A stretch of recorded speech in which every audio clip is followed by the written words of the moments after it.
Good morning, Canada and parts of America. So, I want to talk today just about Trudeau and Canada.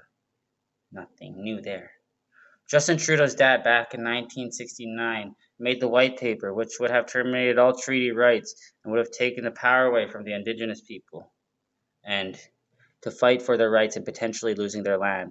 It was terminated 1 year later in 1970 for going against human rights of indigenous peoples. This is the mind of Trudeau's dad, who has a big influence on him.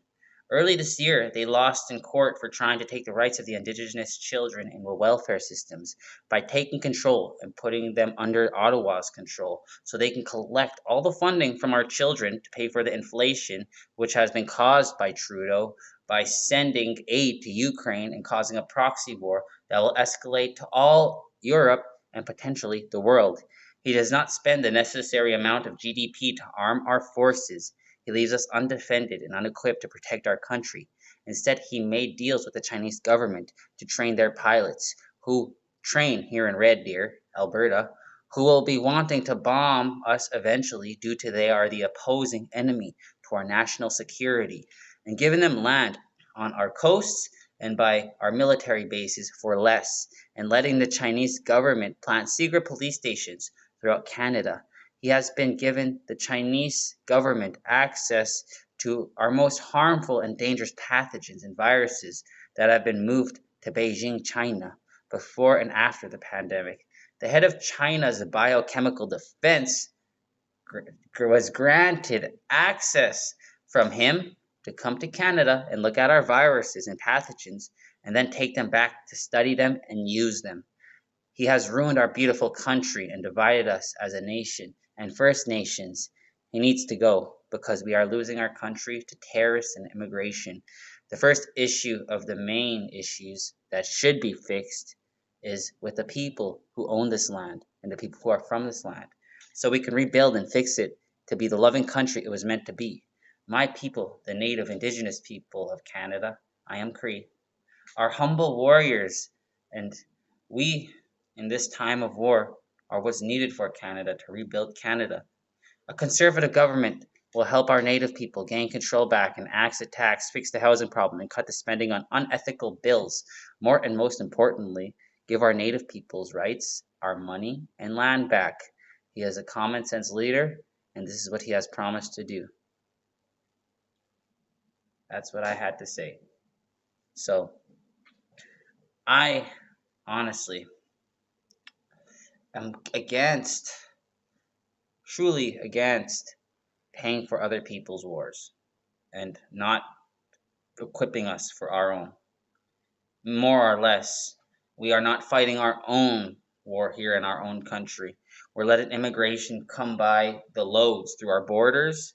We are giving them rights. We are giving them rights to influence affecting our government. Trudeau was recently supposed to see the Italian prime minister, and guess what? He couldn't see her because immigration didn't allow it. We have a whole bunch of immigrants, Palestinian immigrants, that stopped a lot of this. I'm not against Palestine, but I am against immigration trying to affect my government when they themselves ain't even a citizen of this country.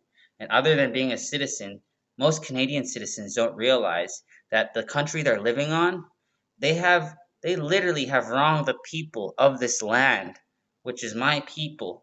We are forced to come to reservations where the drinking and water advisories are bad. You get sicknesses from the water.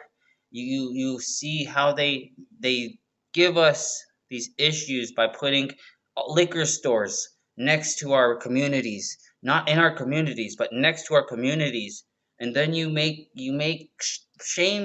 fun of my people by then saying we are addicted to alcohol, to drugs, but at the same time, this very government is the one that is funding those things and making it harder on my people. So we need to fix this problem.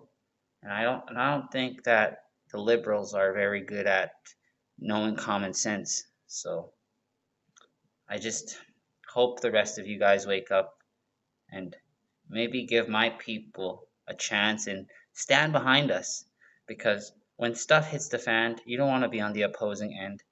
The international communities, they don't fully know what's going on here. And if they do, they're keeping quiet and waiting for it to resolve itself. And it will resolve itself. Look at the movements that are being made. Look at the evidence that has found. Most Native children have been found in grave sites now.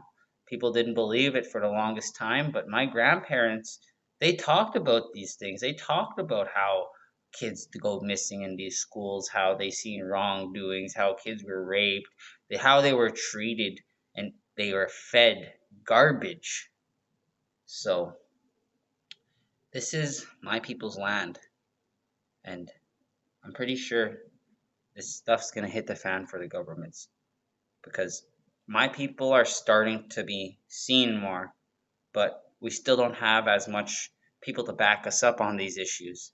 Stand with us, not against us, because we are the ones who allowed you guys a long time ago to come on our lands and settle.